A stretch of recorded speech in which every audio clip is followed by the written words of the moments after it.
My hands were shaking as I stood at the podium, looking out at an auditorium packed with 500 people. Investors, executives, industry leaders, and her, my former boss, Miranda Chen, sitting in the third row with that same smug smile she'd worn 6 months ago when she humiliated me in front of 50 coworkers. Back then, I was powerless, a mid-level analyst whose voice didn't matter. But today, I was the keynote speaker at the biggest marketing conference in our industry, and I had receipts. She had no idea what was coming. None of them did. But in about 3 minutes, that smile was going to disappear. And her entire career was going to crumble in front of everyone who mattered. This is the story of how I went from being publicly destroyed to orchestrating the most satisfying professional takedown I've ever witnessed. Before we dive in, if you've ever been humiliated by someone who thought they were untouchable, if you've ever dreamed of the moment karma finally catches up to the people who wronged you, hit that like button right now. Subscribe and turn on notifications, because trust me, you're going to want to hear every single detail of what happened next. This one's for everyone who's ever been underestimated. Now let's rewind 6 months. 6 months before that conference, I was just another face in the corporate machinery of Pinnacle Marketing Solutions. My name is Alex Rivera, and for 3 years, I'd been grinding away as a senior marketing analyst. Not glamorous, but I was good at what I did. Really good. I'd built campaigns that generated millions in revenue. I'd turned struggling accounts into success stories. My client retention rate was 94%, the highest in our division. But here's the thing about corporate America that nobody tells you when you're starting out. Your success doesn't always matter if the wrong person controls your narrative. And that wrong person? That was Miranda Chen. Miranda was the vice president of marketing strategy, my direct supervisor, and the kind of person who could smile at you while stabbing you in the back with a dull knife. Mid-40s, always dressed in designer suits that probably cost more than my monthly rent, with perfectly styled hair and a voice that could switch from honey sweet to ice cold in half a heartbeat. She'd been with the company for 8 years and had climbed the ladder by taking credit for other people's work and throwing anyone who threatened her under the bus. I should have seen it coming. The signs were all there. It started small. Credit for my ideas in meetings. Alex did the groundwork, but I refined the strategy, she'd say, smiling that practiced smile. Then my name started disappearing from presentation slides. Then she began excluding me from client calls I'd been managing for months. When I brought it up in our one-on-ones, she'd tilt her head with fake concern and say things like, "Alex, you need to be more of a team player. This isn't about individual recognition. We're all working toward the same goals." But I bit my tongue, kept my head down, did the work, because I needed this job, and I'd been raised to believe that hard work and integrity eventually pay off. I was so naive. The breaking point came during our quarterly company-wide meeting. These were big deals at Pinnacle. Every department gathered in the main conference room, about 50 people total, including the CEO and the executive team. It was where wins were celebrated, strategies were shared, and careers were either built or broken. I walked in that morning with a coffee in one hand and my tablet in the other, genuinely excited. Our team had just closed the biggest account in company history, a multi-million-dollar contract with a Fortune 500 tech company. I'd led the pitch, built the strategy from scratch, spent weeks refining every detail. Miranda had barely been involved until the final presentation, where she swooped in to oversee things. But it was my win. For once, I thought, I'd finally get the recognition I deserved. The meeting started normally. Department updates, financial reports, the usual corporate choreography. Then the CEO, Richard Hartman, stood up with a grin. "Before we wrap up, I want to take a moment to recognize some exceptional work," he said, his voice booming across the room. "As many of you know, we just landed the Titanic's tech account. This is transformative for Pinnacle, and we have one person to thank for this incredible achievement." My heart started racing. This was it. Finally, "Miranda Chen, would you please stand up?" Time slowed down. My stomach dropped so fast I thought I might actually be sick right there in front of everyone. Miranda stood gracefully, her face the perfect picture of humble pride. "Thank you, Richard. I'm so honored." Miranda spent months on this pitch, Richard continued. completely oblivious to the truth. Her strategic vision, her dedication, her ability to understand exactly what the client needed. This is why she's one of our most valuable leaders. Miranda, on behalf of the entire company, thank you. The room erupted in applause. People were standing up. Miranda was nodding, accepting handshakes and congratulations from the people around her. I sat frozen in my chair, my face burning, my hands clenched so tight around my tablet that my knuckles went white. I should have stayed quiet. I should have let it go, dealt with it privately later, but something inside me just snapped. I stood up. My voice came out louder than I intended. Excuse me? Can I say something? The applause died instantly. Every single head turned toward me. Richard looked confused. Miranda's expression shifted just slightly, a flicker of annoyance crossing her face before she smoothed it back into professional concern. Alex, she said, her voice dripping with condescension. This isn't really the time. I led that pitch, I said, my voice shaking but determined. I built the entire strategy. I spent 3 months working directly with Titanics. Miranda barely looked at the deck until the day before the final presentation. The silence in that room was deafening. You could have heard a pin drop on carpet. Miranda let out a small, pitying laugh. Alex, I understand you contributed to the groundwork, but I didn't contribute to the groundwork, I interrupted, anger overriding every instinct to stay quiet. I did the work, all of it, and you know it. Her mask slipped. For just a second, I saw pure rage in her eyes. Then she plastered that smile back on and turned to Richard. I apologize for this disruption, she said smoothly. Alex has been under a lot of stress lately, and I think the pressure of this project may have affected their perspective. Alex, why don't we discuss this privately after the meeting? She made it sound like I was having a breakdown, like I was the problem. Richard was frowning now, looking at me like I'd just embarrassed myself and wasted everyone's time. Alex, if you have concerns about project attribution, there are proper channels for that conversation. This isn't the venue, but that's enough, he said firmly. Miranda, congratulations again. Let's move on. I sat down slowly, my entire body shaking with humiliation and rage. Around the room, people were avoiding eye contact with me. Some were whispering to each other. I caught a few sympathetic glances, but mostly people just looked uncomfortable, like I'd committed some terrible social crime. Miranda sat back down, perfectly composed, and for just a second, she glanced at me. Her smile was triumphant. She'd won, and we both knew it. The meeting continued, but I didn't hear another word. All I could feel was the heat of shame burning through me, the weight of 50 pairs of eyes that had just watched me get publicly dismissed and humiliated. When the meeting finally ended, I grabbed my things and made it to the bathroom before the tears started. The next 2 weeks were hell. Word spread fast. I became that person who'd caused a scene in the quarterly meeting. People whispered when I walked by. Some colleagues avoided me entirely, like professional failure might be contagious. Others gave me those awful, pitying looks that somehow felt worse than the gossip. Miranda, of course, played the gracious victim perfectly.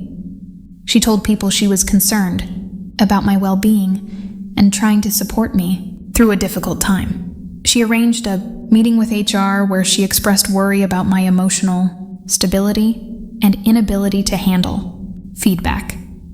I was called into my manager's office, Miranda's office, for a formal discussion about professionalism and appropriate workplace behavior. She sat across from me with a fake sympathetic expression and told me that she understood I was struggling with the team dynamic, but that I needed to recalibrate my expectations about recognition and success.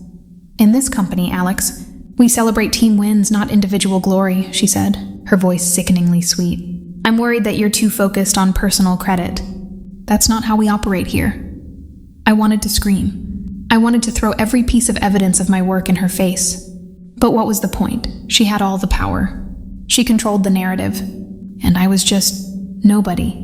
That night, I went home to my tiny apartment, opened a bottle of wine, and did something I'd been too scared to do before. I updated my resume.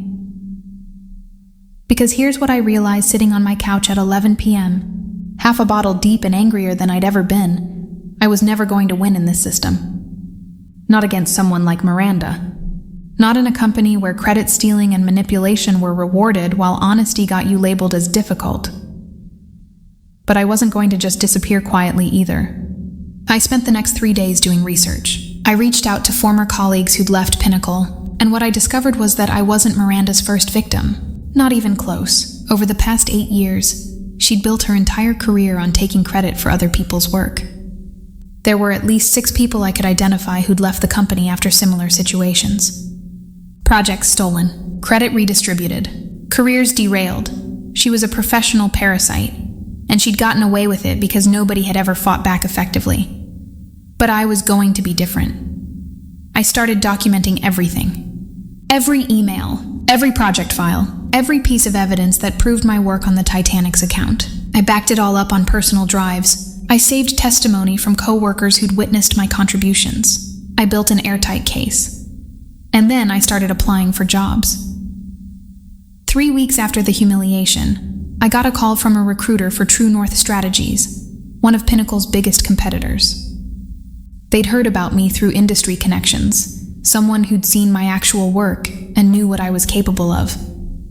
The interview process was intense, but for the first time in months, I felt seen. Really seen. The hiring team asked detailed questions about my strategies, my approach, my results. They didn't care about corporate politics or who took credit for what. They cared about what I could actually do. I was offered a position as director of marketing. Innovation with a 40% salary increase, accepted before I even finished reading the offer letter. My 2 weeks' notice at Pinnacle was awkward but satisfying. Miranda tried to act disappointed that I was leaving, putting on a show about how valued I was and how she'd tried to mentor me. I smiled politely and said all the right things. But inside, I was already 3 steps ahead, because True North wasn't just any competitor. They were known for aggressive growth and poaching top talent from other firms, and they'd given me a mandate: innovate, disrupt, and bring fresh strategies that would put us ahead of the competition. I had 6 months to prove myself. 6 months to build something spectacular, and I was going to make every single day count. At True North, I thrived in ways I never had at Pinnacle. My ideas weren't just heard, they were amplified. I led a team of brilliant, hungry marketers who actually collaborated instead of competing for scraps of recognition. Together, we developed a proprietary marketing framework that combined data analytics with psychological targeting in ways the industry hadn't seen before. Within 3 months, our client results were skyrocketing. Within 4 months, we'd landed accounts that Pinnacle had been pitching unsuccessfully for years. Within 5 months, I was being invited to speak at industry events. And that's when I got the email about the conference. The National Marketing Excellence Conference. The biggest event in our industry, held annually with over 500 attendees, including CEOs, CMOs, investors, and journalists from major business publications. They wanted me to be a keynote speaker on innovative marketing strategies for the new era. I said yes immediately. And then I checked the agenda. Miranda Chen was listed as an attendee. Not a speaker, just an attendee representing Pinnacle. Perfect. I had 3 weeks to prepare for the conference, and I used every single moment strategically. My official presentation was solid. Case studies, data visualization, actionable insights that would help the audience improve their own marketing strategies. But I was going to add something extra. Something that would expose the dark underbelly of credit theft in our industry, and without naming names initially, would make it crystal clear to everyone in that room what had happened to me. But here's where it got interesting. Remember all that documentation I'd collected?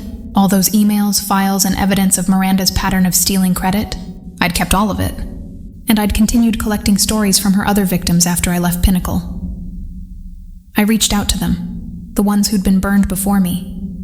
Some were bitter and didn't want to get involved. But 3 of them were ready to talk, ready to share their experiences, ready to finally tell the truth about Miranda Chen's rise through the ranks.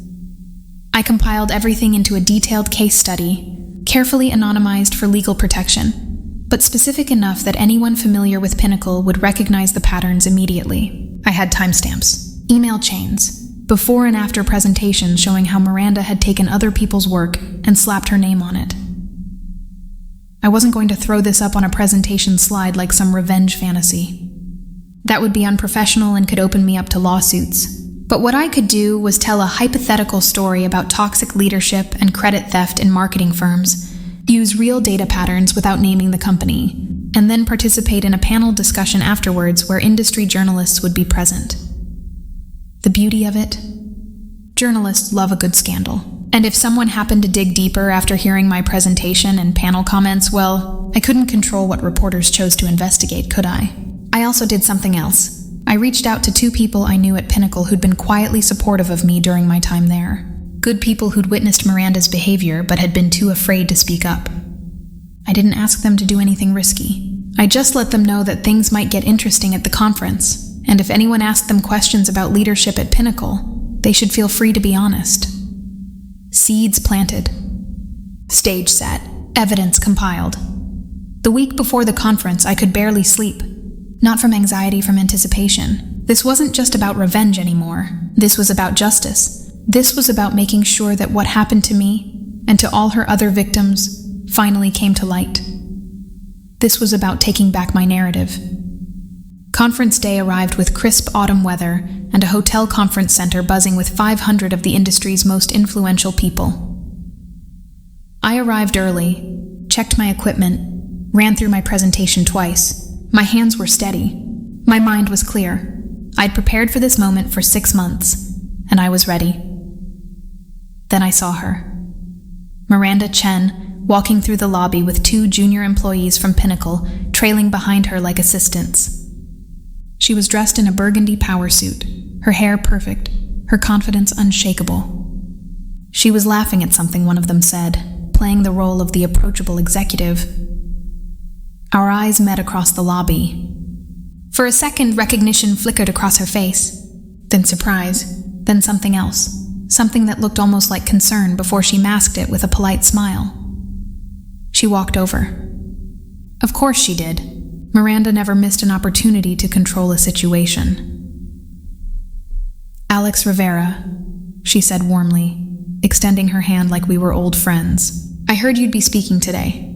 Congratulations on your new position. I shook her hand, matching her fake warmth with my own. Miranda, good to see you. Enjoying the conference?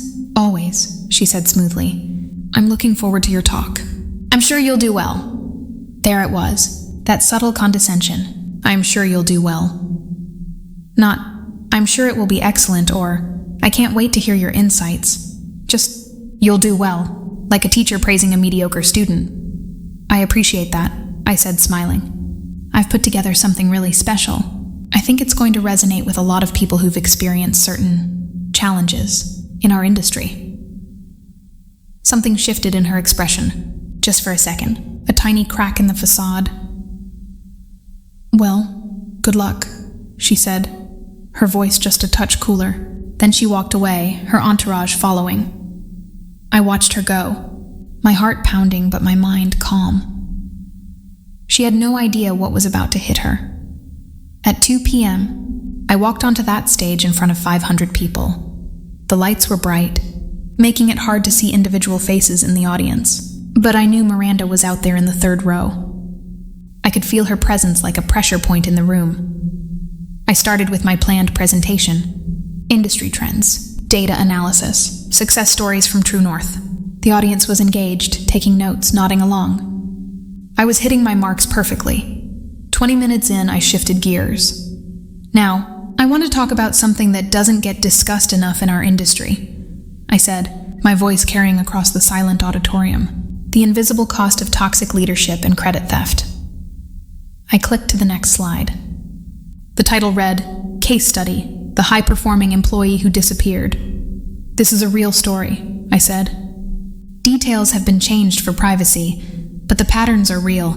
This is about a marketing professional, let's call them Sam, who spent 3 years building exceptional campaigns at a mid-sized firm. Sam's client retention was over 90%. Sam's campaigns generated millions in revenue, but Sam had a problem. Sam's direct supervisor, let's call her Victoria, had built her entire career on taking credit for other people's work. I could feel the room's energy shift. This wasn't what they'd expected from a marketing innovation talk. Victoria was skilled at corporate politics. She knew how to position herself, how to control narratives, how to make herself look invaluable while keeping the actual performers invisible. Over 3 years, Victoria systematically took credit for Sam's work. Small things at first, then bigger wins, then entire projects. Click.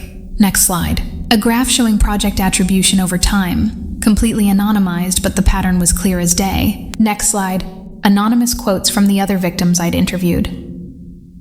I spent 2 years building a campaign that transformed our digital presence. She presented it to the board like it was her idea. When I objected, I was told I wasn't a team player. That's from a former senior analyst. I landed our 3 biggest accounts. He took credit for all of them. When I applied for promotion, I was told I hadn't demonstrated enough leadership. That's from a former account executive. The room was completely silent now. Some people were nodding with recognition. Others looked uncomfortable, probably seeing themselves or their own companies reflected in this story. This pattern exists across our industry, I continued, and it persists because we've created systems where the people who are good at taking credit rise faster than the people who are good at doing the work. Where speaking up gets you labeled as difficult, but stealing gets you promoted. I clicked to my final slide on this section. It was a simple statement.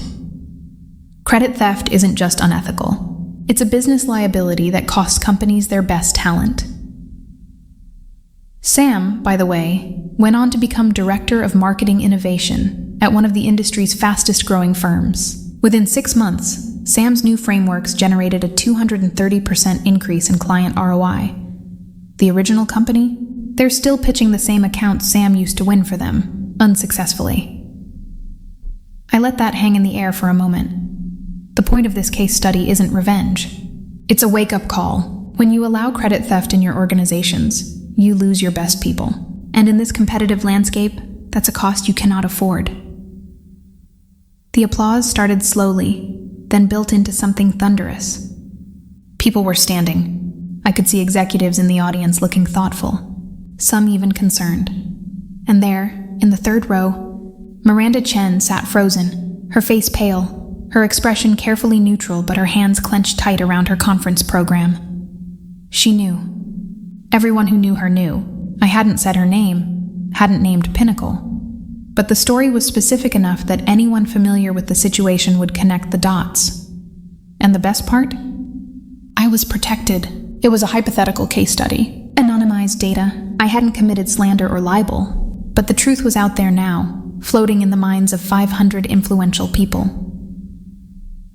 After my presentation, I participated in a panel discussion on ethical leadership. A journalist from Business Marketing Weekly asked me to elaborate on the case study. I provided more context about patterns of behavior, red flags that companies should watch for, and the long-term damage of toxic leadership. During the Q&A, someone from the audience, a woman I didn't recognize, stood up and said, "I experienced something similar at a previous company. It took me years to recover professionally. Thank you for bringing this to light." Then another person stood, and another. By the end of the session, 7 people had shared similar experiences.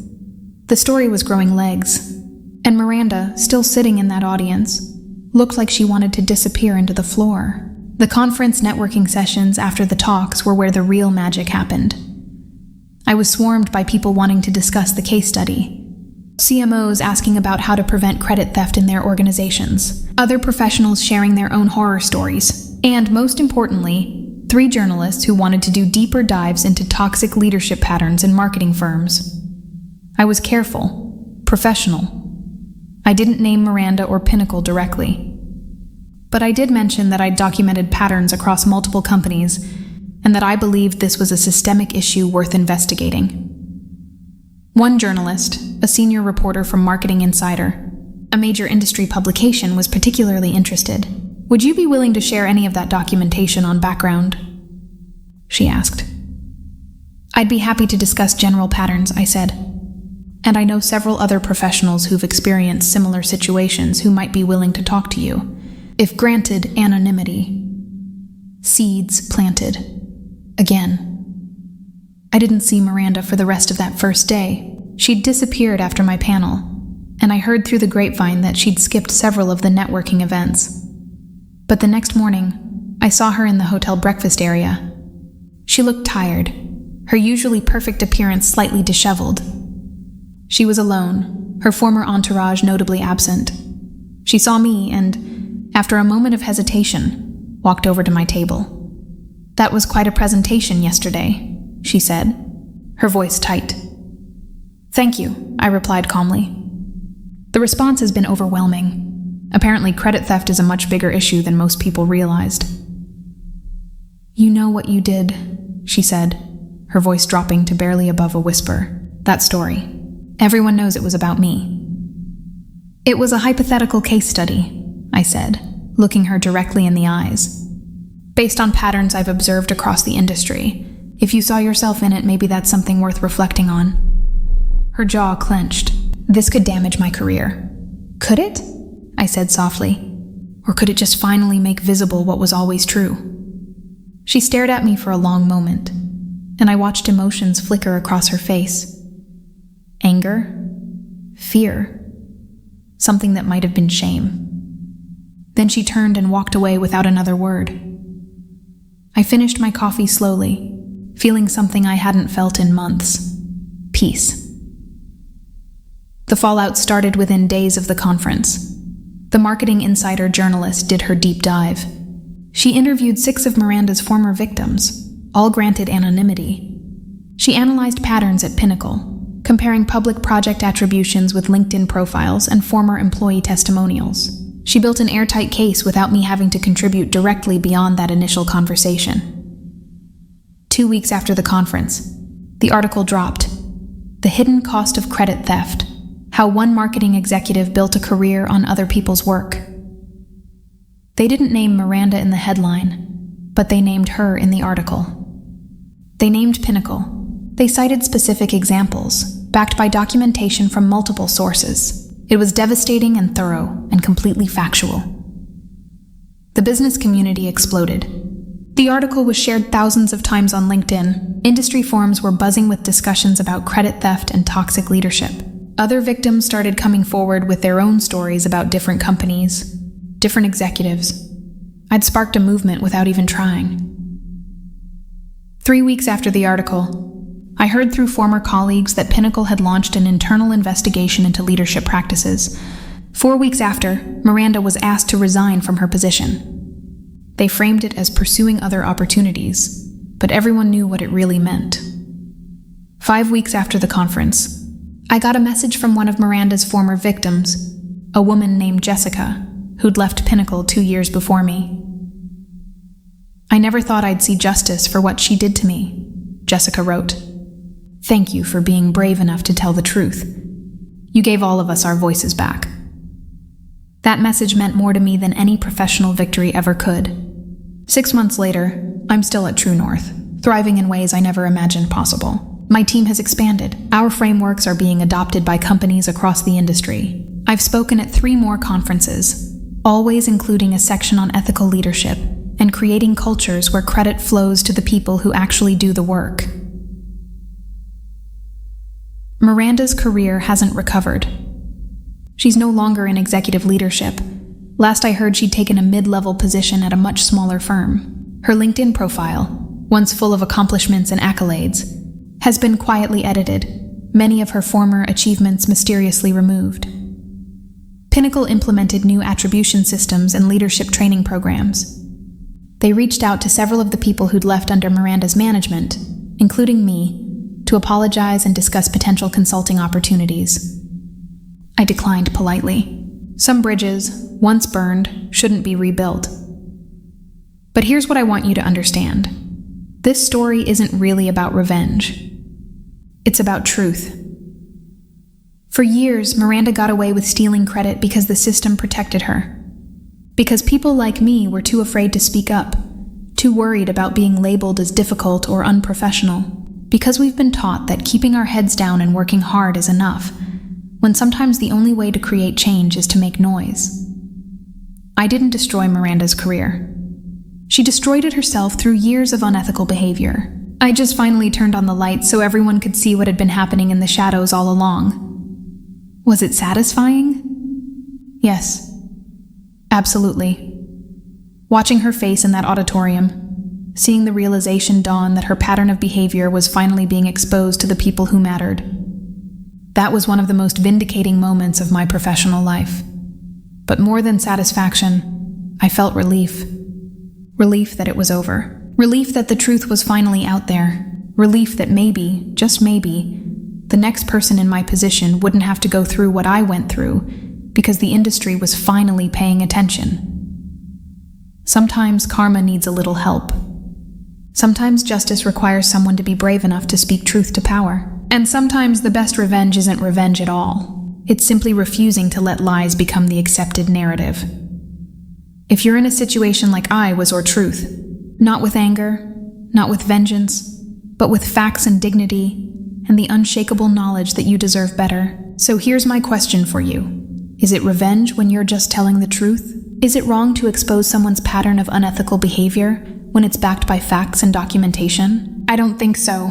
I think sometimes the most powerful thing you can do is refuse to let injustice hide in comfortable shadows. Justice isn't always immediate, but when it finally arrives, it's absolutely worth the wait. If this story resonated with you, if you've ever experienced something similar or dreamed of the moment truth finally wins over manipulation, smash that like button right now.